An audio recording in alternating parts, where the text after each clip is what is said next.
Good morning friends. तो जहाँ से फिर हमने कल स्टार्ट क्लास को ऑफ किया था, हम पढ़ रहे थे एनिमल किंगडम। ठीक है, अब एनिमल किंगडम में हमने क्या क्या पढ़ लिया था। एनिमल किंगडम में आज से हम स्टार्ट करने वाले हैं एस्कहेलमेंथिस, है ना। एक फाइलम हमने लास्ट में क्या पढ़ा था, प्लेटीहेलमेंथिस, और प्लेटीहेलमेंथिस के बाद आज से हम पढ़ेंगे एस्कहेलमेंथिस। एस्कहेलमेंथिस के बारे में पढ़ने से पहले मैं आप लोगों से एक क्वेश्चन पूछना चाहता हूँ। क्या आप लोग क्वेश्चन लगा रहे हैं या नहीं? जो जो अभी तक हमने क्लास में डिस्कस किया है, हमने हर एक के क्वेश्चनों के साथ ही डिस्कस करते आए हैं, है ना। क्वेश्चंस के साथ ही इसलिए क्योंकि जो भी हम टॉपिक मैं बोर्ड पर लिखता हूं, every single word is a question. ठीक है, तो हर एक वर्ड एक क्वेश्चन हो सकता है, इसीलिए हमें हर एक उस पार्ट पर ध्यान देना है जहां से क्वेश्चन आने की पॉसिबिलिटी मैक्सिमम है। ठीक है, हम एक्स्ट्रा चीज़ें बिल्कुल वो नहीं पढ़ रहे हैं जहां पर अननेसेसरी डिटेल्स और थ्योरी पढ़ाई जाती हैं, और इतनी सारी चीज़ों में हमें ध्यान भी नहीं देना है। हमें मेन उस पार्ट पर फोकस करना है जहां से क्वेश्चन बनने की पॉसिबिलिटी है, जिससे हम मैक्सिमम से मैक्सिमम स्कोर कर सकें। तो आज हम कुछ फाइलम हमने पढ़ लिए थे, और आज हम फाइलम पढ़ने वाले हैं एस्कहेलमेंथिस। ठीक है, और फिर उसकी डिटेल्स को हम देखेंगे, क्योंकि एस्कहेलमेंथिस से जो क्वेश्चन बन सकते हैं, प्रीवियस ईयर के जो क्वेश्चन हैं, वो भी साथ में हम इंक्लूड कर लेंगे। ठीक है,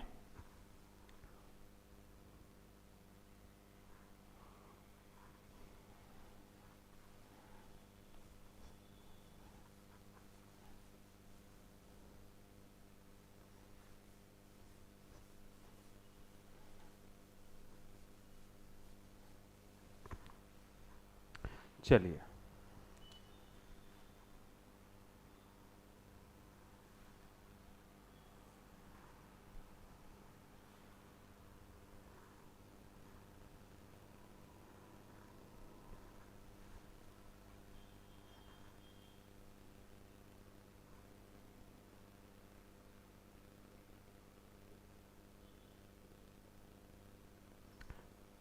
ये हमारा एक क्या है, फाइलम।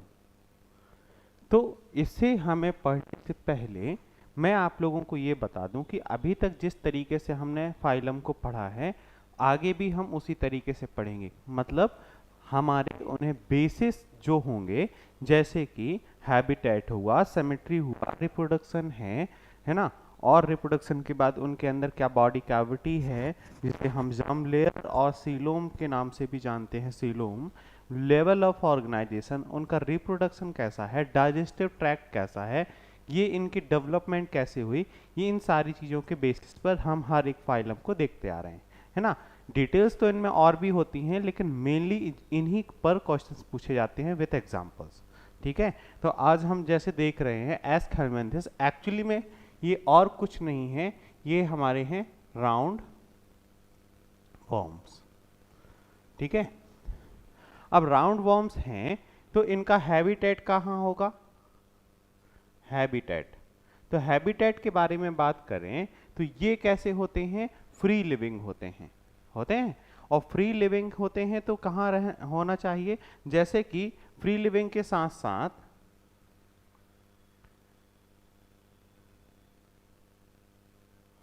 फ्री लिविंग, और ये इनके साथ साथ ये होते हैं पैरासाइट भी। ठीक है, फ्री लिविंग और पैरासाइट के साथ साथ अब अगर हम इनके सिमेट्री की बात करें, है ना, सिमेट्री, तो सिमेट्री क्या होती है, इनमें होगी बायलैटरल सिमेट्री। यानी कि बायलैटरल सिमेट्री का मतलब है कि इन्हें हम दो इक्वल प्लेन में, दो इक्वल हाफ्स में डिवाइड कर सकते हैं, है ना। इसमें होगी जर्म लेयर की जब हम बात करते हैं, तो जब हमने स्टार्टिंग में हमने ये पढ़ा था कि जर्म लेयर क्या होती हैं, जिसमें डिप्लोब्लास्टिक और ट्रिप्लोब्लास्टिक के बारे में पढ़ा था। तो एस्कहेलमेंथिस से सभी अब हमें कैसी मिलने वाली हैं, ट्रिप्लोब्लास्टिक ही मिलेंगी। इस बात का ध्यान रखना, इसलिए हम एक सीक्वेंस में पढ़ रहे हैं, है ना। ट्रिप्लोब्लास्टिक के बाद एक और हमने बेसिस देखा सीलोम का। ठीक है, coelom that means body cavity की बात कर रहे हैं। तो इसमें कैविटी तो होती है लेकिन कैसी होती है? स्यूडोसीलोम। ये होती है स्यूडोसीलोम। स्यूडो मीन्स फॉल्स, है ना, कैविटी प्रेजेंट होती है लेकिन फॉल्स कैविटी होगी। और level of organisation, level of organisation की अगर बात करें तो लेवल ऑफ ऑर्गेनाइजेशन, अब यहां से अब हमें सभी में क्या मिलने वाला है? ऑर्गन लेवल, है ना, या फिर ऑर्गन लेवल से हम से अच्छा है कि हम इसे ऐसे लिखें कि हमें कंप्लीट क्या मिलेगा? एक ऑर्गन सिस्टम भी मिलने को दिखाई देता है। ऑर्गन सिस्टम जहां पर ऑर्गन बनना स्टार्ट हो जाते हैं, कुछ इस तरीके से कि अगर मैं ऑर्गन बनना स्टार्ट हो जाते हैं तो इसका मतलब है कि इसमें डाइजेशन कैसा होना चाहिए? कंप्लीट डाइजेशन होना चाहिए। तो हम अगर डाइजेशन की बात करें तो डाइजेशन कैसा होता है इसमें? कंप्लीट। अगर कंप्लीट डाइजेशन होता है इसका मतलब इनके पास क्या रहा होगा?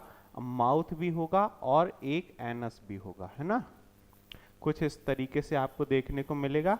एक माउथ है और एक एनस भी देखने को मिलता है एक्सक्रीटरी ऑर्गन के लिए।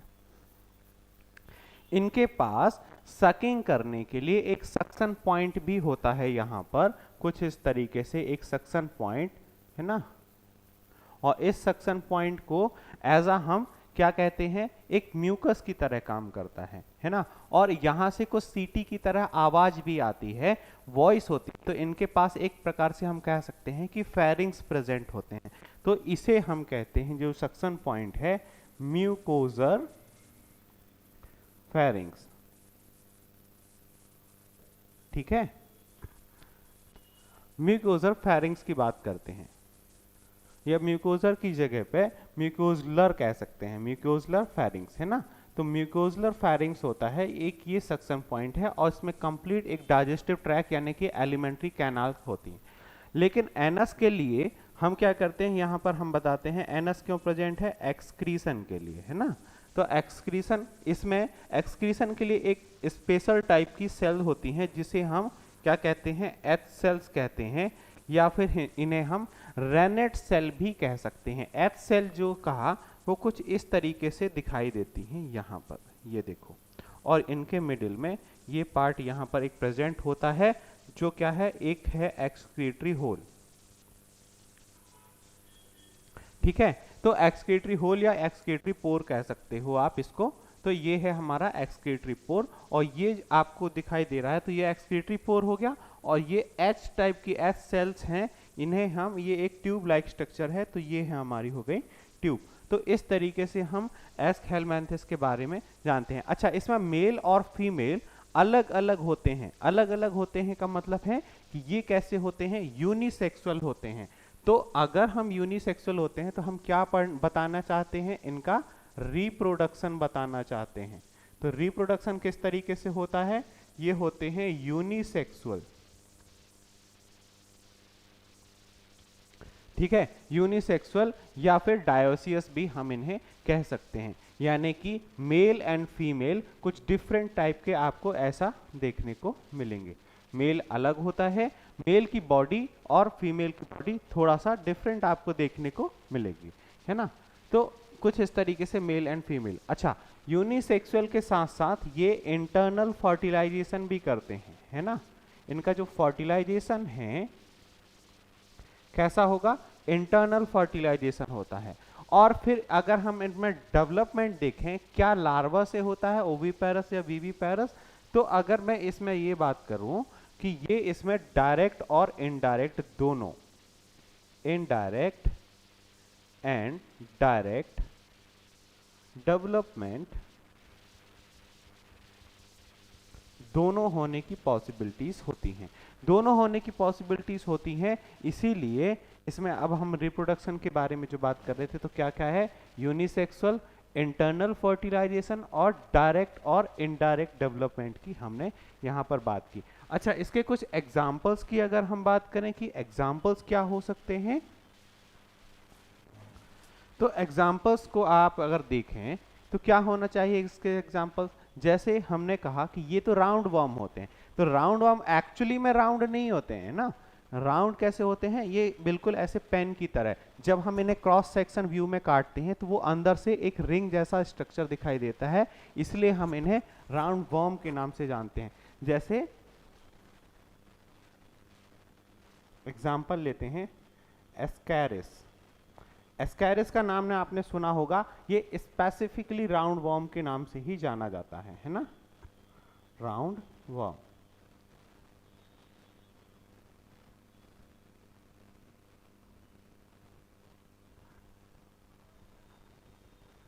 स्पेसिफिकली एस्कैरिस जो है राउंड वर्म के नाम से जाता है। अच्छा, ये पाया कहाँ जाता है, अगर इसे ये पूछा जाए कि ये पाया कहाँ जाता है, तो ये होता है स्मॉल इंटेस्टाइन में, ठीक है, स्मॉल इंटेस्टाइन में पाया जाता है। और एक आध कोई एग्जांपल आपको याद आ रहा हो तो वुचरेरिया, हाँ बिल्कुल, वुचरेरिया एक प्रकार का फ्लेरियस फॉर्म है ना। फ्लेरिया यानी कि ये कहां पर अगर हम पाया जाता है, इसे पूछा जाए तो ये पाया जाता है सिर्फ और सिर्फ कहां पर, बिल्कुल करेक्ट, लिम्फ वेसल में। तो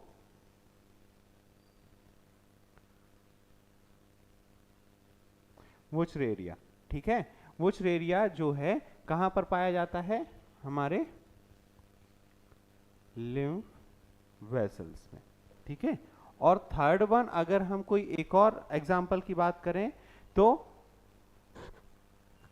यस, हुक वर्म की बात कर रहे हैं हम। एक और होता है हुक वर्म, ये दिखाई भी देते हैं हुक की तरह, जो हुक वर्म होता है। अच्छा, वुचरेरिया से एक डिजीज होती है, याद है आप लोगों को 11th-12th क्लास के एक चैप्टर में पढ़ेंगे हम वुचरेरिया के बारे में, जहां पर होता है फिलेरियासिस, है ना, फिलेरियासिस कहते हैं, इसीलिए हम इसको क्या नाम देते हैं, फिलेरिया वॉर्म भी कह सकते हैं, फिलेरिया वॉर्म, है ना। तो जो फिलेरिया वॉर्म है क्या करता है, ये फिलेरियासिस करता है। फिलेरियासिस का मतलब एक डिजीज होती है फिलेरियासिस, जिसको अगर हम और भी डिटेल में जानना चाहें तो दैट मीन्स एलिफेंटियासिस होता है ना, एलिफेंटियासिस, जिसमें उसका जो पैर है वो बिल्कुल हाथी की तरह हो जाता है, बहुत बड़ा, है ना। तो इसमें क्या होता है, किसकी वजह से होता है, वुचरेरिया की वजह से, और वो एक क्या है, हमारा राउंड वॉर्म है। तो इसके ये एग्जाम्पल थे। तो आप लोग एक बार और देखें कि ये क्या क्या हो सकते हैं। जैसे एक्स हेलमेंथिस की बात करें तो हैबिटेट है, फ्री लिविंग एंड पैरासाइट होते हैं, है ना। सिमेट्री जो अगर हम बात करें तो बायलेटरल सिमेट्री होती है। जर्म लेयर ट्रिप्लोब्लास्टिक होगा, सीलोम सीडोसीलोम होते हैं, ठीक है। लेवल ऑफ ऑर्गेनाइजेशन तो ऑर्गन सिस्टम, डाइजेशन सिस्टम इसमें कंप्लीट पाया जाता है, माउथ से लेके एनस तक एक कंप्लीट एलिमेंट्री कैनाल होती है। एक्सक्रीशन सिस्टम के लिए इसके पास एक एच सेल होती है जो एच की तरह दिखाई देती है, इसमें एक्सक्रीशन एक पोर बनाया जाता है, अलग से ही इसके मिडिल में होगा, ठीक है, पीछे की तरफ। और एक इसमें ट्यूब लाइक स्ट्रक्चर तुमको देखने को मिलता है। एग्जाम्पल में एस्क्रेसिस, वुचरेरिया एंड कुछ होते हैं हुकवर्म्स। अच्छा, इनके कुछ एक क्वेश्चंस को अगर हम बात करें कि इसमें सबसे ज्यादा ओविपेरस और वीवीपेरस पूछे जाते हैं, है ना। तो इसमें कुछ एग्जांपल्स आपको याद रखने हैं कि कौन कौन से ओविपेरस होते हैं और कौन से वीवीपेरस होते हैं। चलो अब हम नेक्स्ट फाइलम की तरफ बढ़ते हैं, that is called Annelida.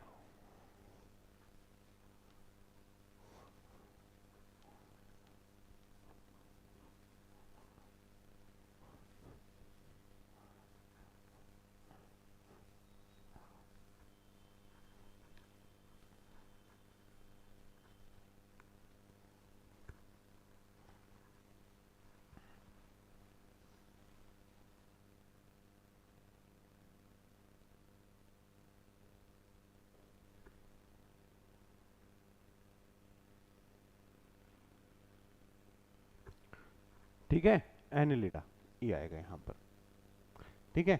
Annelida की हम बात कर रहे हैं। एनिलिडा किस तरीके से दिखाई देते हैं, ये कुछ इनका जो स्ट्रक्चर है कुछ रिंग की तरह स्ट्रक्चर होता है। सबसे अच्छा एग्जाम्पल है एनिलिडा का आपका अर्थवॉर्म। लेकिन अर्थवॉर्म ही क्यों, अर्थवॉर्म के अलावा बहुत सारे ऐसे हैं जो कहाँ पर आपको देखने मिलते हैं। जैसे कि नेरीज की बात करें, नेरीज कहाँ देखने को मिलेगी, आपको मराइन वाटर में। कुछ लीच भी होती हैं जो फ्रेश वाटर में देखने को मिलती हैं। कल ही हमने आपसे एग्जाम्पल की बात की थी कि जो कैसे होते हैं, एक्टोपैरासाइट्स जो लीच होती हैं वो कहाँ पर पाई जाती हैं, फ्रेश वाटर में, और वो हैं क्या, एक्चुअली में एनालिडा ही होती हैं। इसका मतलब हमने क्या देखा कि फ्रेश वाटर में भी ये मिलेंगे, मराइन वाटर में भी मिलेंगे, और इवन अर्थ में भी मिलते हैं। तो तीनों जगह हमें ये देखने को मिलते हैं। तो इसका हैबिटेट क्या हो सकता है, हैबिटेट की बात करें तो हैबिटेट होता है अर्थवॉर्म, जो कहां पर मिलेगा हमें, लैंड में। ठीक है। दूसरा, अगर मैं बात करूं कि ये होते हैं एक्वेटिक, तो अगर एक्वेटिक होते हैं तो दो जगह होने चाहिए, या तो मराइन हो सकते हैं या तो फ्रेश वाटर में हो सकते हैं, है ना। मराइन के लिए हम क्या लिखते हैं, नेरीज की बात करते हैं, लेकिन नेरीज के साथ साथ नेरीज और फ्रेश वाटर में हम बात करते हैं लीच की। अच्छा, ये जो लीच होती हैं ये होती हैं एक्टोपैरासाइट, यानी बाहर की तरफ से, है ना। ये कैसी होती हैं, एक्टोपैरासाइट, बाहर की तरफ से चिपक जाती हैं। अगर मैं इसमें एक और बात करूं सिमेट्री की, तो सिमेट्री इसमें कैसी होती है, बायलेटरल सिमेट्री होती है ना। बायलेटरल मतलब हमने 50 बार पढ़ चुके हैं कि बायलेटरल सिमेट्री क्या होती है। तो बायलेटरल सिमेट्री मतलब इक्वल टू हाफ्स में उसके प्लेन से डिवाइड कर देना, ठीक है। और लेवल ऑफ ऑर्गेनाइजेशन की बात करें तो आपको क्या लगता है कि इसमें लेवल ऑफ ऑर्गेनाइजेशन क्या होगा, अभी तक जब हमने पढ़ा है तो अब एस्क हेलमेंथिस के बाद सभी में आपको क्या देखने को मिलेगा, ऑर्गन सिस्टम। तो इन चीजों को आप ध्यान से देखिए कि ये क्या होते हैं, क्योंकि इन्हीं पर क्वेश्चन बनने की पॉसिबिलिटीज होती हैं। अब इसके बाद जो हम देखने वाले हैं वो इसका बॉडी का स्ट्रक्चर है। तो बॉडी का स्ट्रक्चर हमें सभी में नहीं पढ़ना होता, लेकिन बॉडी का स्ट्रक्चर हमें उस पार्ट में पढ़ना होता है जहां पर इंपॉर्टेंट होगा। तो यहाँ पर अगर हम बॉडी का स्ट्रक्चर देखें तो एक प्रकार से हम क्या कह सकते हैं, ये सेगमेंटेड होते हैं। कैसे होते हैं, सेगमेंटेड। किस तरीके से सेगमेंटेड, यहां पे लिख देता हूं, बॉडी कैसी है हमारी, मेटामेरिकली सेगमेंटेड होते हैं। ठीक है, मेटामेरिकली सेगमेंटेड भी होते हैं और एलोंगेटेड भी होते हैं। ठीक है, तो मेटामेरिकली सेगमेंटेड और एलोंगेटेड होते हैं। क्या इसमें लोकोमोशन होता है, तो हाँ, ये ऑर्गेनिज्म ऐसे हैं कि इसमें लोकोमोशन भी होता है। तो लोकोमोशन होता है तो बॉडी के किस पार्ट से होगा, तो बॉडी के दो पार्ट से होता है। अगर मैं कहूं कि ये सर्कुलर भी करते हैं और लॉन्गिट्यूडनल भी होते हैं, है ना। तो लोकोमोशन इसकी कैसे होगा, बॉडी वॉल से, बॉडी वॉल से होता है, जिसमें एक पार्ट मैंने क्या कहा, एक पार्ट हमने कहा कि एक तो होते हैं सर्कुलर और दूसरे होते हैं लॉन्गिट्यूडनल।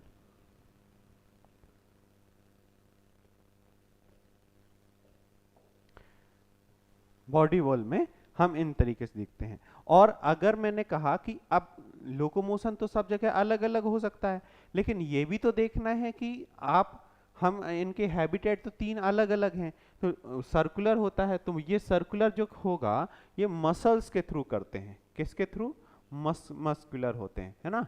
तो मस्कुलर अलग होंगे और बॉडी वॉल से लॉन्गिट्यूडनल भी होते हैं। जैसे अगर हम जैसे बात कर रहे थे किसकी, लैंड में कौन रहता है, अर्थवॉर्म। तो ये किस तरीके से करता है, इसके पास होता है सीटे, है ना। जो इसका जो लोकोमोशन की बात करें तो वो सीटे मतलब एक रेंगते हुए चलना है इसमें।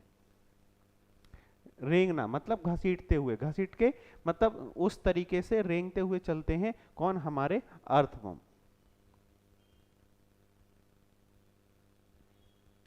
और एक और एग्जांपल हमने देखा कि इसमें जो रेस्पायरेशन होता है वो स्विमिंग भी करते हैं, है ना। तो जिसमें हम क्या कहते हैं, एक होता है पैरापोडिया टाइप, पैरापोडिया। पैरापोडिया के लिए हमने एग्जांपल लिया है नेरीस। जो हमारा नेरीस होता है उसमें कैसा लोकोमोशन होता है, पैरापोडिया। और ये कैसे होते हैं, मराइन वाटर में होते हैं। और ये किस तरीके से होते हैं, इनमें रेस्पायरेशन भी होता है, ये स्विमिंग करते हैं, है ना। हाँ, रेस्पायरेशन। तो इस तरीके से हम इनकी बॉडी स्ट्रक्चर के बारे में, इनकी लोकोमोशन के बारे में जानते हैं, यानी कि कुछ किस तरीके से दिखाई देते हैं, ऐसे इलोंगेटेड बॉडी भी है, इनके सरफेस से ये मूव करते हैं, अर्थवॉर्म सीटे की तरह चलता है, जबकि पैरापोडिया एक स्विमिंग करते समय, क्योंकि ये मराइन वाटर में पाया जाता है, और बाकी हम देख रहे हैं कि एक लॉन्गिट्यूडनल और सर्कुलर मस्कुलर के हेल्प से करते हैं। अच्छा, इसमें डाइजेशन सिस्टम अगर मैं और बताऊं कि तो डाइजेशन कैसा होता है, बताओ। क्या इसमें हम ये देख पा रहे हैं कि इसमें कंप्लीट डाइजेशन सिस्टम होता होगा? बिल्कुल होता होगा, है ना। इसीलिए हम इसका डाइजेशन सिस्टम कैसा कहते हैं कि कंप्लीट डाइजेशन सिस्टम। तो कंप्लीट डाइजेशन सिस्टम के बारे में जब हम देखें तो किसमें हम बात कर रहे हैं? एनालिडा में। इसके बाद हम देखते हैं इसके कुछ और पार्ट, जैसे कि अगर मैं बात करूं इसमें सर्कुलेशन सिस्टम की, है ना, डाइजेशन सिस्टम की, रेस्पायरेशन की और एक्सक्रीशन की, और तो इन चारों चीजों को मैं एक साथ और लिखना चाहूंगा इसमें।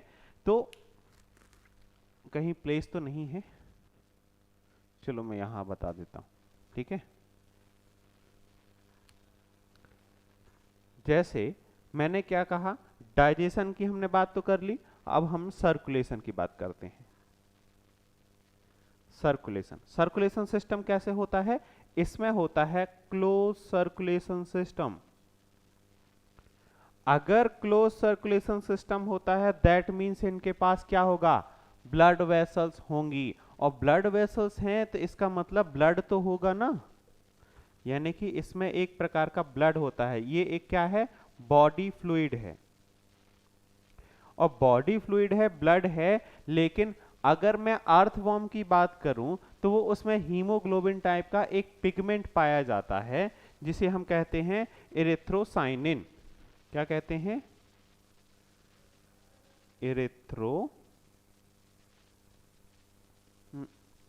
इरिथ्रोसाइनिन। तो इरिथ्रोसाइन ये कैसा होता है? हीमोग्लोबिन की तरह ही होता है, जो अर्थवॉर्म में पाया जाता है।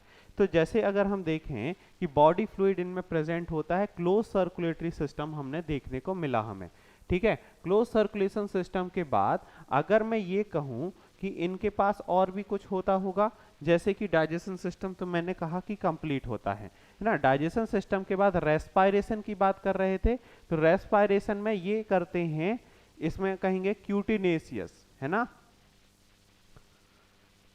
रेस्पायरेशन कैसा होता है?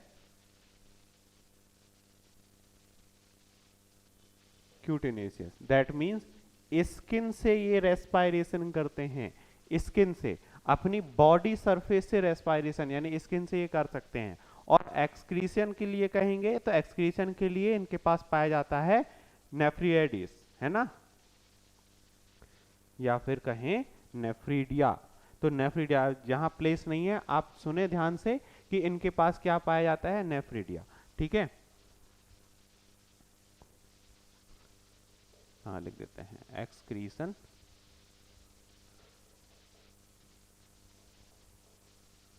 नेफ्रीडिया। चलो, तो एनालिडा के बारे में ये जो हमने जानकारी देखी, उसको एक बार और देखते हैं कि एनालिडा में, फाइलम में हम क्या देखते हैं? हैबिटेट, यानी कि अर्थवॉर्म, ये कहाँ पाए जाते हैं? लैंड में पाए जाते हैं। एक्वेटिक होंगे, यानी कि मैरीन होते हैं। नेरीस, फ्रेश वाटर में पाए जाने वाले, जैसे कि लीच है, ये एक्टोपैरासाइट होते हैं। अच्छा, सिमेट्री इसमें बायलेटरल होगी, और लेवल ऑफ ऑर्गेनाइजेशन की बात करें तो ऑर्गन सिस्टम यहाँ पर प्रेजेंट होता है, कंप्लीट ऑर्गन सिस्टम, जिसमें से बॉडी जो होती है metamerically segmented and elongated body होगी। एलोंगेटेड जैसे कि हमने देखा कुछ इस तरीके से, है ना, ये बॉडी ऐसे एलोंगेशन, यानी कि लंबी तरह होते हैं। डाइजेशन, इसमें कंप्लीट डाइजेस्टिव सिस्टम होता है। एक्सक्रीशन के लिए इनके पास पाए जाते हैं नेफ्रीडिया। लोकोमोशन ये अपने बॉडी वॉल से करते हैं, ये या तो लॉन्गिट्यूडनल होंगे या तो सर्कुलर होंगे, ठीक है। और जो सर्कुलर होते हैं वो अपने मसल से मूव करते हैं, इसीलिए इन्हें हम क्या कहते हैं? ये मस्कुलर भी होते हैं। सीटे, सीटे एक पार्ट है अर्थवर्म में जो सीटे की तरह चलता है, ठीक है, घसीटने की तरह। और यहाँ पर पैरापोडिया पाया जाता है नेरिस में, जो स्विमिंग रेस्पायरेशन, रेस्पायरेशन कैसे करेगा, स्विमिंग की तरह, ठीक है। अब हम इसमें बात करने वाले हैं कि इसमें रिप्रोडक्शन किस तरीके से होता है। तो अगर मैं रिप्रोडक्शन की बात करूं तो ये तो या तो यूनिसेक्सुअल हो सकते हैं या तो बाइसेक्सुअल हो सकते हैं। तो अगर यूनिसेक्सुअल हो सकते हैं तो इसमें अलग अलग एग्जाम्पल देखें कि जैसे जो नेरीस होते हैं वो कैसे होते हैं, ये तो यूनिसेक्सुअल होते हैं, है ना। लेकिन अगर मैं अर्थवर्म के बारे में बात करूं, लीच है और अर्थवर्म है, ये दोनों कैसे होते हैं, हाँ बाइसेक्सुअल, ये भी बाइसेक्सुअल होगा और ये भी बाइसेक्सुअल होंगे। इसमें हम इसके रेस्पायरेशन इस तरीके से देख सकते हैं। अच्छा, डेवलपमेंट किस तरीके से होता है, डेवलपमेंट होता है इनडायरेक्ट और डायरेक्ट दोनों, है ना, डायरेक्ट एंड इनडायरेक्ट डेवलपमेंट। तो आप तो कहेंगे कि इसमें तो डायरेक्ट ही दिखाई दे रहा है क्योंकि हमने क्या देखा, बाइसेक्सुअल और यूनिसेक्सुअल पार्ट में। लेकिन नेरिस जो है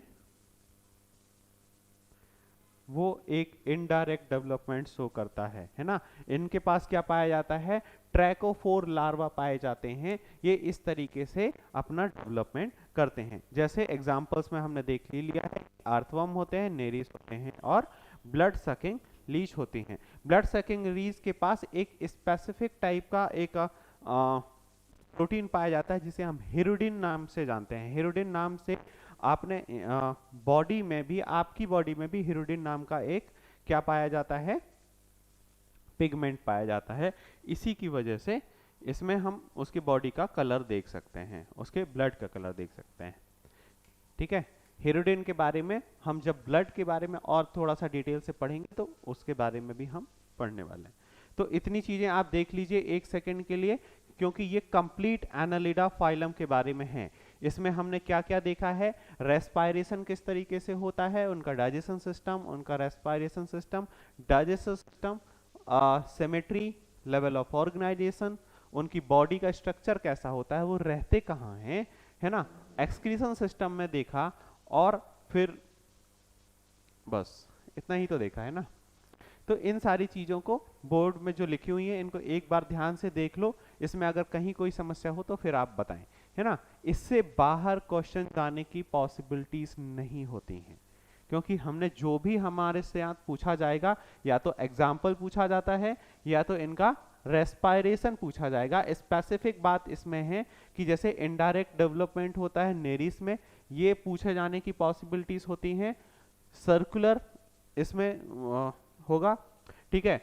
और पैरापोडिया के बारे में एक बार क्वेश्चन पूछा जा चुका है 2013 और 14 के अराउंड में। ये हालांकि बहुत पुराना हो गया, लेकिन हमें याद रखना चाहिए कि पुराने क्वेश्चंस भी कई बार रिपीट हो सकते हैं, पॉसिबिलिटीज बहुत कम होती हैं, ठीक है। चलो, तो अब हम नेक्स्ट फाइलम पढ़ें, ऑर्थोपोडा।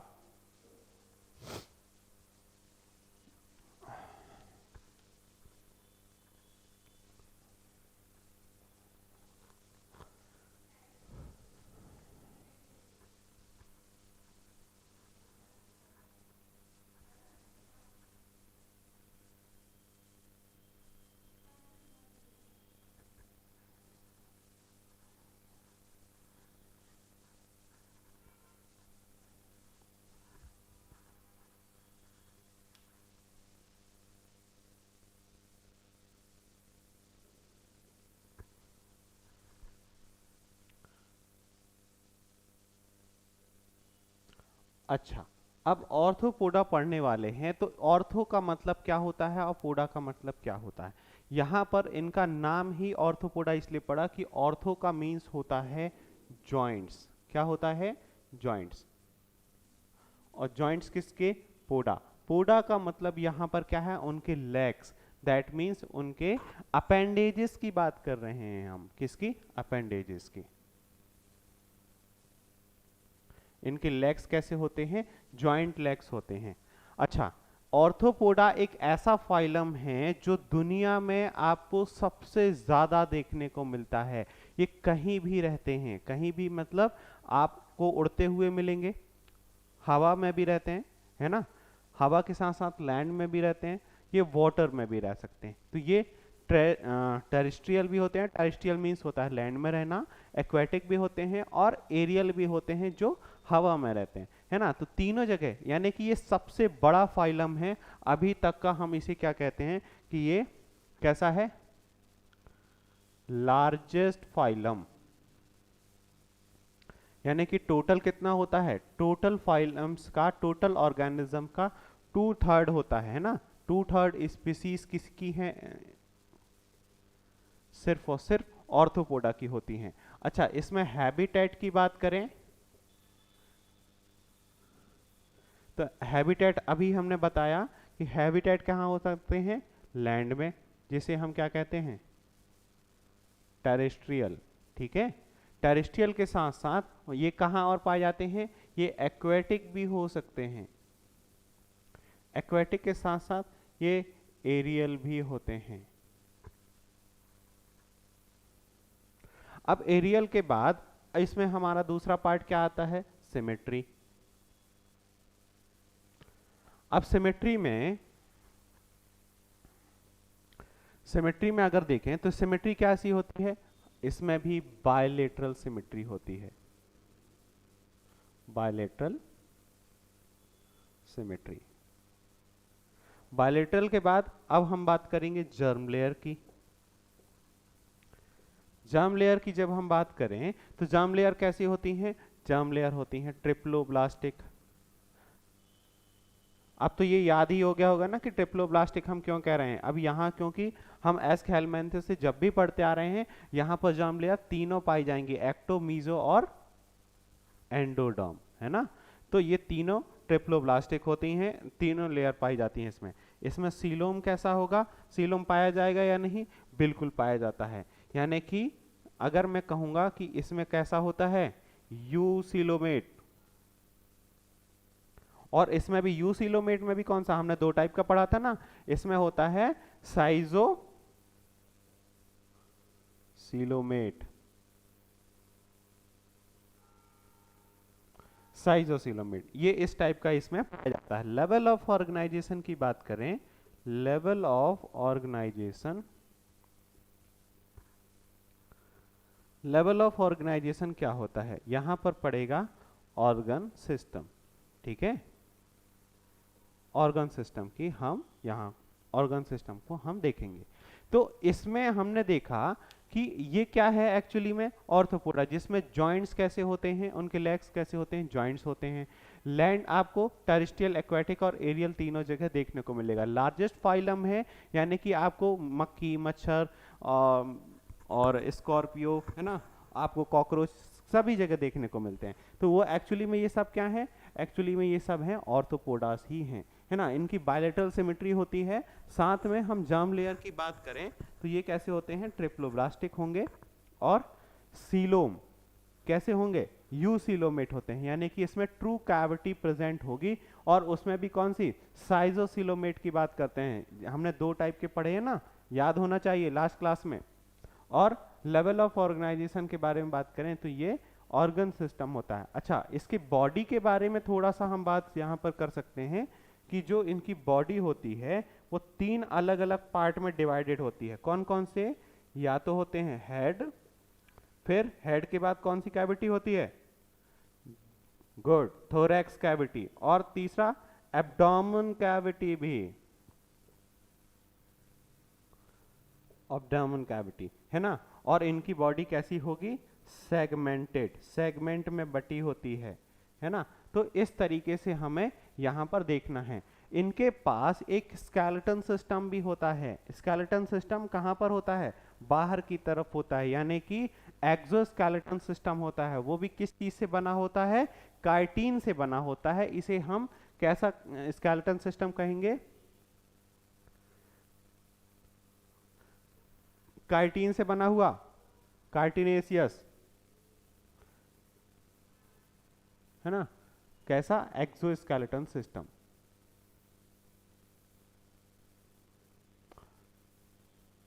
आप लोगों ने देखा है कभी मच्छर में? उसमें भी स्केलेटन सिस्टम होता है, वो भी एक ऑर्थोपोडा है ना। मच्छर को जब भी आप ऐसे करके मारते हैं और फिर उसका देखते हैं तो वो आपका एक निशान बन जाता है ना। कई बार आपने ऐसा किया होगा अपने घर पे।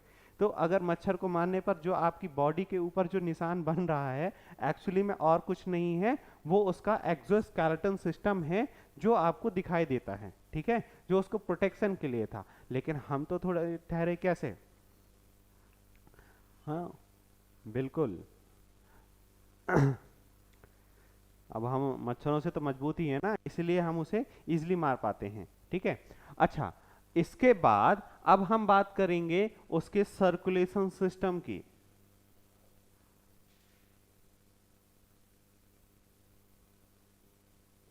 सर्कुलेशन की अब बताएं कि सर्कुलेशन सिस्टम ओपन होता है या क्लोज सर्कुलेशन सिस्टम है। लास्ट वाले फाइलम में हमने देखा कि वहां पर तो कैसा था, क्लोज सर्कुलेशन सिस्टम था। लेकिन यहां पर आपको देखने को मिलेगा ओपन सर्कुलेटरी सिस्टम। कैसा? Open circulatory system. Open circulatory system अगर है, इसका मतलब इसमें हीमोग्लोबिन तो प्रेजेंट होगा, है ना। तो हीमोग्लोबिन ना प्रेजेंट होके यहां पर क्या प्रेजेंट होता है? हीमोलिम्फ, है ना। ये एक प्रकार का क्या है? बॉडी फ्लूइड है। क्या है? Body fluid. तो जो बॉडी फ्लूइड है, अच्छा, इसमें रेस्पिरेटरी पिगमेंट्स कैसे होते हैं? एब्सेंट होते हैं। इस बात का हमें ध्यान रखना है कि रेस्पिरेटरी पिगमेंट्स एब्सेंट, ठीक है, रेस्पिरेटरी पिगमेंट एब्सेंट। और इसमें अगर हमने सर्कुलेशन की बात की ही है तो ओपन फ्लूइड स्पेस भी पाया जाता है जिसे हम हीमोसील के नाम से जानते हैं। तो ओपन सर्कुलेटरी सिस्टम है, कुछ स्पेस भी पाया जाता है, क्या कहते हैं उसे? ओपन फ्लूइड स्पेस, है ना। Open fluid space that is called, इसे हम क्या कहेंगे? हीमोसील, ठीक है।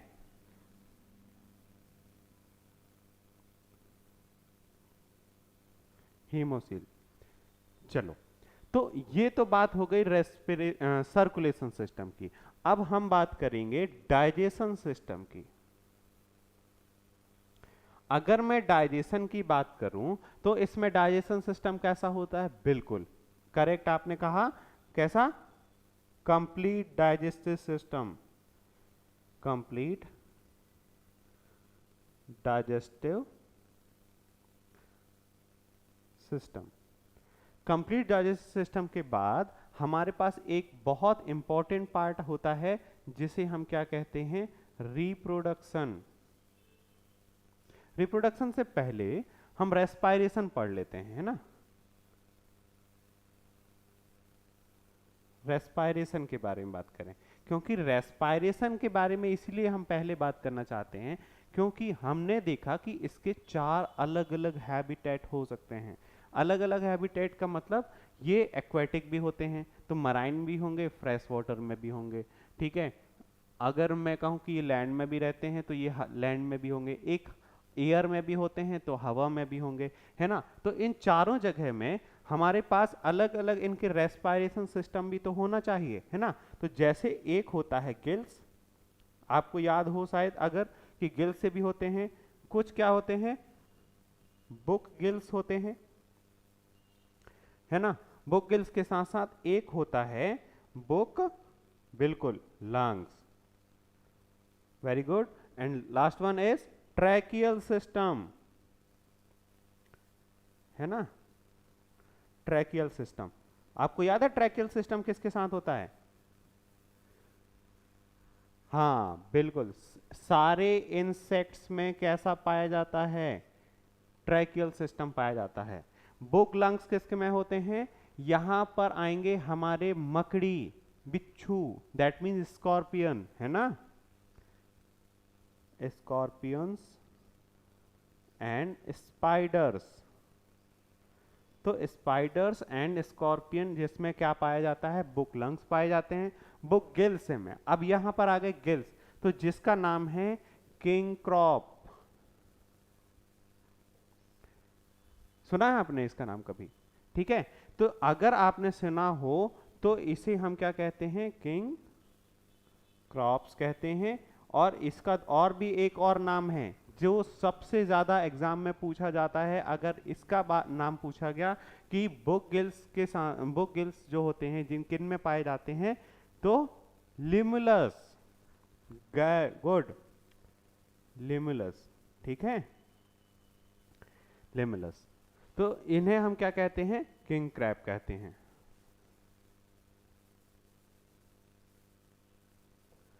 और गिल्स किस में पाए जाते हैं, ऑब्वियसली सी बात है, मराइन में। तो यहां पर इसमें इसका नाम हो जाएगा प्रॉन, ठीक है। तो इन चारों चीजों को ध्यान में रखना है कि रेस्पायरेशन इसका एक इंपॉर्टेंट पार्ट है। वो इसीलिए क्योंकि ये कहाँ होते हैं, ये सभी जगह पाए जाते हैं। अब इसके कुछ और पार्ट को हम देखते हैं। हमने देखा अभी तक बॉडी पार्ट तो देख लिया, इसमें और कुछ लिखें, मैं इसको यहां पर लिख देता हूं।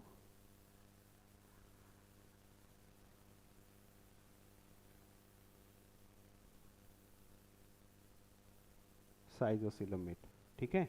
कुछ और पार्ट इन्हीं के साथ में मुझे बताना है, इसीलिए मैं यहां पर लिखना चाहता हूं।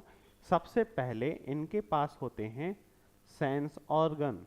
क्या होते हैं, सेंस ऑर्गन भी प्रेजेंट होते हैं। तो सेंस ऑर्गन्स में कौन से सेंस ऑर्गन्स हैं, यानी कि इनके पास विजन के लिए भी होगा, विजन का, ठीक है। बॉडी को बैलेंस भी करना है इन्हें, और बॉडी को बैलेंस करने के साथ साथ ये टच भी करते हैं, है ना। टच और हॉट के लिए भी एक ऑर्गन होते हैं, टेस्ट के लिए भी। तो इन सभी में ये चार चीज हमारे सेंस ऑर्गन्स हैं। तो सेंस ऑर्गन्स हमारी बॉडी में चारों चीजें करते क्या हैं, इनके पास सेंस ऑर्गन है, यानी कि विजन के लिए क्या पाया जाएगा इनके पास, गुड, आइस। तो कौन सी आइस होती हैं, कंपाउंड आइस होती हैं, ठीक है। बैलेंस करने के लिए, बॉडी को बैलेंस करने के लिए हमारे पास तो ब्रेन होता है ना, क्योंकि ब्रेन के अंदर बहुत सारे ऐसे सिस्टम हैं जिससे हम देखते हैं कि बॉडी को बैलेंस करने में, सेरिब्रम का नाम तो सुना ही होगा, ठीक है। तो इसमें हम क्या देखते हैं, इसमें एक सिस्ट पाया जाता है जिसे हम कहते हैं स्टैटोसिस्ट, है ना। स्टैटोसिस्ट बॉडी को बैलेंस करने के काम में आता है। और थर्ड, टच करने के लिए, फील करने के लिए इनके पास, और हॉटनेस फील करने के लिए एंटीना होते हैं, एंटीना। तो इसमें एंटीना ही पाए जाते हैं, किसमें, टच फील करने के लिए और हॉटनेस फील करने के लिए।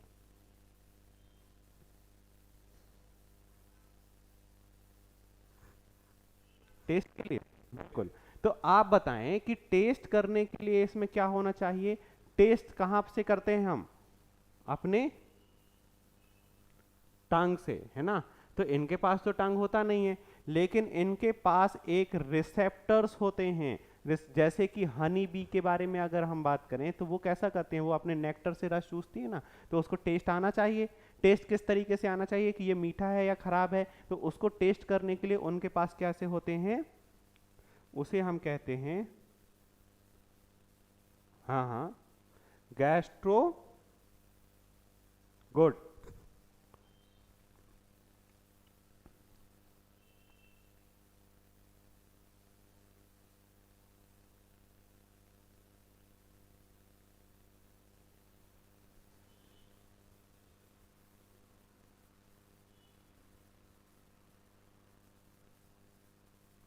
गैस्ट्रो रिसेप्टर्स होते हैं ना।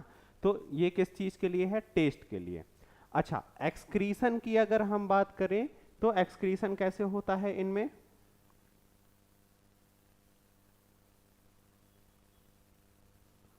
एक्सक्रीशन। मैं इसलिए लिख रहा हूं क्योंकि जब मैं एक बार इसे वापस से रिवाइज कराऊंगा तो आपको एक बात समझ में आनी चाहिए कि एक क्विक रिवीजन कैसे लिया जाता है। ठीक है, तो एक्सक्रीशन के लिए इनके पास होते हैं मालपीजियन टिब्यूल, है ना, नाम तो सुना ही होगा।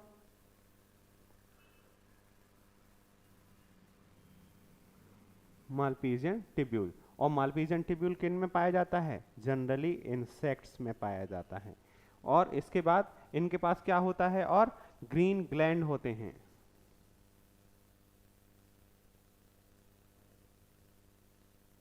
प्रॉन्स के पास,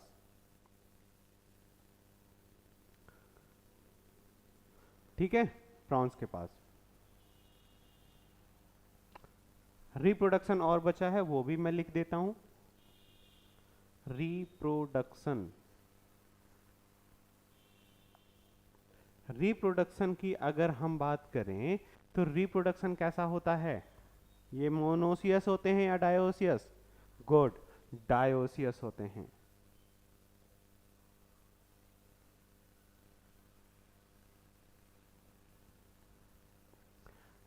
और ओवी पैरस होते हैं या वीवी पैरस? गुड, ये होते हैं वीवी पैरस या ओवी पैरस? हाँ, गुड गुड गुड, ओवी पैरस, ठीक है। एंड थर्ड वन, इसमें एक क्राइटेरिया और रिप्रोडक्शन का हो सकता है जिसमें मैं कह रहा था अभी तक हमने पढ़ते आए हैं, इनडायरेक्ट और डायरेक्ट डेवलपमेंट। तो गुड, यहां पर होगा डायरेक्ट डेवलपमेंट एंड इनडायरेक्ट दोनों, है ना, डायरेक्ट और इनडायरेक्ट डेवलपमेंट। जब हम डायरेक्ट और इनडायरेक्ट डेवलपमेंट के बात करते हैं तो डेवलपमेंट में यहां पर क्या देखते हैं? एग से क्या बनेगा? हाँ, एग से लार्वा और लार्वा से एडल्ट्स बन जाते हैं डायरेक्टली, है ना। तो एग से लार्वा और लार्वा से एडल्ट्स बना, तो ये कौन सा हुआ? इनडायरेक्ट डेवलपमेंट हुआ। तो इनडायरेक्ट डेवलपमेंट को हम क्या कहते हैं? मेटामॉर्फोसिस, है ना। कहां लिख दूं? ये मेटामॉर्फोसिस, जिसे हम क्या कहते हैं? Indirect development. मैंने इसे, इस फाइलम को थोड़ा सा एक्स्ट्रा इसीलिए बताने की कोशिश की है क्योंकि ये थोड़ा सा एक इम्पॉर्टेंट पार्ट है, ठीक है, इम्पॉर्टेंट पार्ट है। मैं इस तरफ का थोड़ा सा मिटाना चाहूंगा। कौन सा पार्ट? एक ग्रीन लेयर से लेकर ये पार्ट, है ना। इसे मैं यहां पर लिख देता हूं। 2/3 क्या होते हैं? स्पीसीज हैं। इसके साथ इसलिए इसे रफ करना चाहता हूं क्योंकि ये तो हमें इजीली आते हैं, लेकिन इसके साथ जो एग्जाम्पल्स हमारे पास होंगे वो बहुत इंपॉर्टेंट है, इसीलिए मैं उन्हें बात करना चाहता हूं। आप एक मिनट बोर्ड पर देख लें कि आपको अभी तक जो मैंने पढ़ाया वो क्या समझ में आया है या नहीं।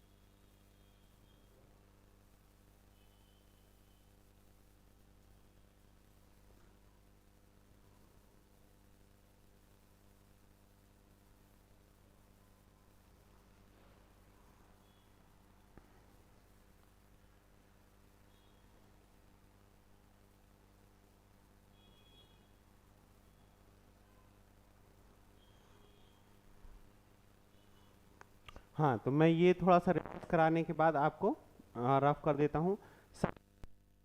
हमारा 2/3 स्पीसीज ये होते हैं लार्जेस्ट फाइलम, है ना। कैसे हैं? Largest phylum. इस बात का तो हमें स्पेसिफिकली ध्यान रखना है। ये लैंड और एक्वेटिक दोनों हो सकते हैं। एरियल में भी प्रेजेंट होते हैं। सिमेट्री इनकी बायलेटरल होती है और ये ट्रिप्लोब्लास्टिक होते हैं। इनका सीलोम कैसा होता है, अगर मैं कहूँ साइजोसीलोमेट हम कहते हैं। इसमें ये पार्ट मुझे बताना था कि ये इसमें ये इकोनॉमिकली इम्पोर्टेंट होते हैं, इकोनॉमिकली इम्पोर्टेंस। इकोनॉमिकली इम्पोर्टेंस की बात करें, किसकी बात कर रहे हैं हम, स्पेसिफिकली इंसेक्ट्स की, है ना, इंसेक्ट्स की। तो इंसेक्ट के अगर मैं बात करूं, ये 4 हमें सेंस ऑर्गन याद रखना है, अभी फिर से रिवाइज करेंगे इनके बारे में। जिसमें सबसे पहले होता है एपिस। एपिस जानते हो क्या होता है, बिल्कुल हनी बी, है ना। हम बात कर रहे हैं हनी बी। हनी बीज को हम क्यों पालते हैं, हाँ शहद के लिए, हनी के लिए, है ना। तो हनी बीज को यहाँ पर हम एपीकल्चर करते हैं, इसलिए हम यहाँ पर क्या दिख रहे हैं, एपिस के बारे में बोलते हैं। एक होता है बॉम्बैक्स, नाम सुना है बॉम्बैक्स का। बॉम्बैक्स ये और कुछ नहीं है, ये सिल्क बनाने वाला एक कीड़ा है जिसे हम कहते हैं silk worm. Good, silk worm. और कुछ सिल्क वॉर्म के अलावा, एक होता है लैक्सीफर, है ना। अब इसका नाम तो सुना ही होगा, गर्ल्स तो इसका नाम जानती हैं, है ना। यानी कि जो लैक्सीफर है ये चूड़ियां बनाने के काम में आता है। ये क्या बनाता है, लाख बनाने के, है ना। तो इसे हम लाख इंसेक्ट भी कहते हैं।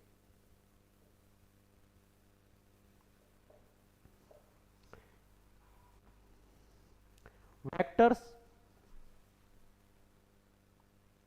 वेक्टर्स के काम में भी आते हैं। अब किस तरीके के वेक्टर की बात कर रहा हूं मैं, जैसे कि एडीज,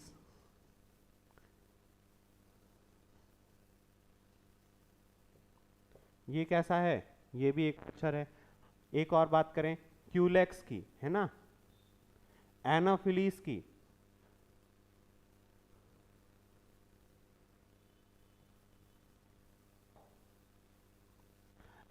अब ये बताने की जरूरत नहीं है कि एनाफिलीस, क्यूलेक्स और एडीज किस काम में आते हैं, किस तरीके का वेक्टर है ये, है ना। हम जानते ही हैं कि इनसे कौन कौन सी डिजीज हो सकती हैं, क्योंकि डिजीज के बारे में हम हमेशा से इन्हें पढ़ते आए हैं। तो वेक्टर की बात करेंगे, है ना। और यहां पर हम बात कर रहे थे इंसेक्ट की। और थर्ड बात किस चीज की करेंगे, हाँ लिविंग फॉसिल्स,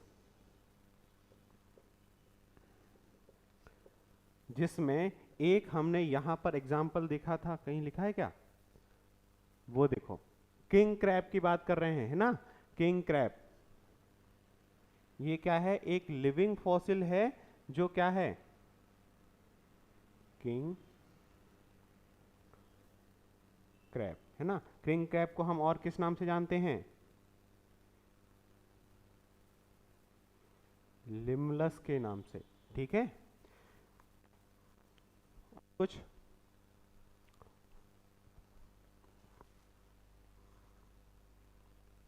इतना बहुत है, ठीक है।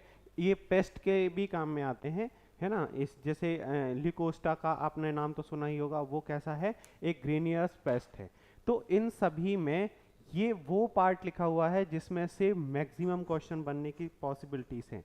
किन किन चीजों में, एक हम देख रहे हैं ये हमारा है रिप्रोडक्शन। रिप्रोडक्शन किस तरीके से होता है, डायोसियस ओविपेरस होते हैं। डायरेक्ट और इनडायरेक्ट डेवलपमेंट दोनों शो करते हैं, जिसमें हमने क्या कहा कि इनडायरेक्ट डेवलपमेंट को मेटामॉर्फोसिस की बात कर रहे हैं, यहां पर इनडायरेक्ट डेवलपमेंट होगा, ठीक है।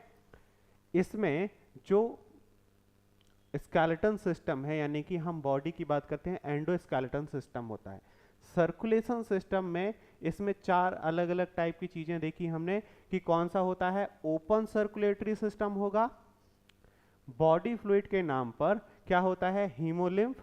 रेस्पिरेटरी पिगमेंट यहां पर एब्सेंट होता है, इस बात का स्पेसिफिकली ध्यान रखना, ये स्टार मार्क कर देना, ये इंपॉर्टेंट है।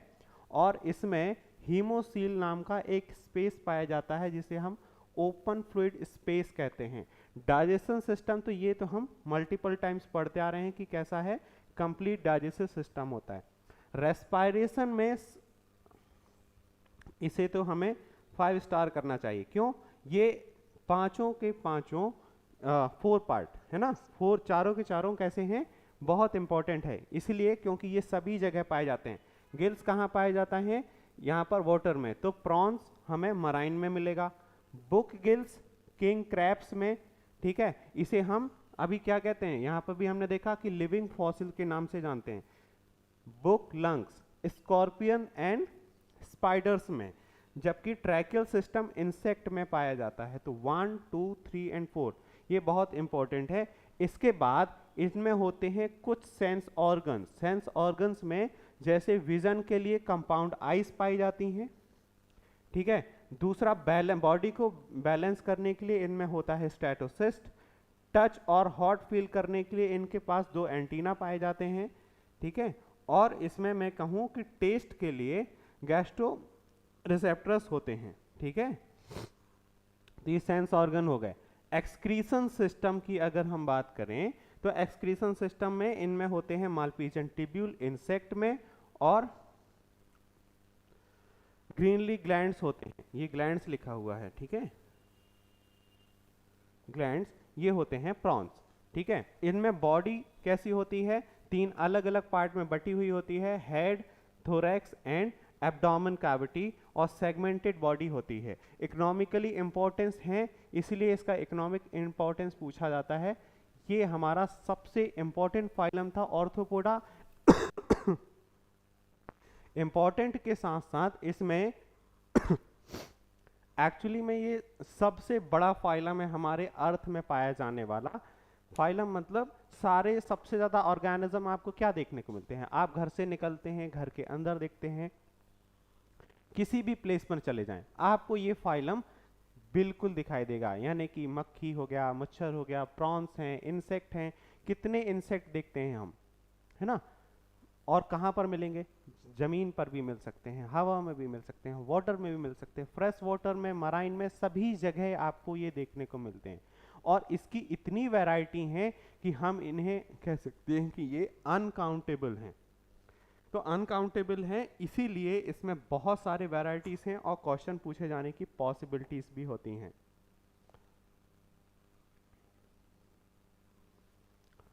चलो, तो आज के लिए हम इतना ही रखते हैं, ठीक है। और कल से फिर हम नेक्स्ट फाइलम पढ़ेंगे जिसका नाम है मोलस्का, और फिर कल हम इस चैप्टर को एंड करेंगे, कहाँ तक ले जाकर, मैमल्स तक ले जाकर। तो आज के लिए इतना ही, थैंक यू।